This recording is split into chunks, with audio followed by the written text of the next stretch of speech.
ایک شہر میں دو دوست رہتے تھے۔ ایک دفعہ کا ذکر ہے کہ ایک شہر میں دو دوست رہتے تھے۔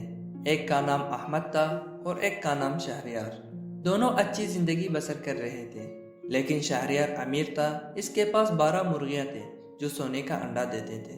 احمد کو شہریار کی امیری پر حسد تھا۔ ایک دن احمد نے سوچا کہ کس طرح اس کی مرغیوں کو چرایا جائے تاکہ ایک دن وہ بھی اپنی دوست کی طرح امیر ہو جائے۔ پھر ایک دن احمد بہت ہمت اور کوشش کر کے شہریار کی ایک مرغی چرانے میں کامیاب ہو گیا۔ اگلے دن جب شہریار نے اپنے ایک مرغی غائب دیکھی تو بہت پریشان ہوا۔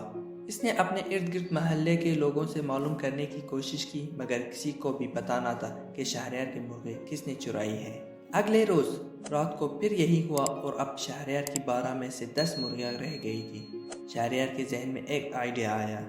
وہ رات کے اندھیرے میں گھر کے خاص کونے میں چھپ گیا۔ اس نے دیکھا کہ اس کا دوست احمد ہی آدھی رات کو گھر میں گھس کر شہریار کی مرغیاں چراتا ہے۔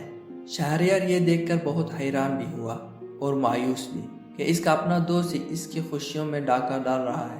پھر کیا تھا، شہریار چور کو پکڑنے میں کامیاب ہو گیا اور احمد کو اس کے جرم کی سزا ملی۔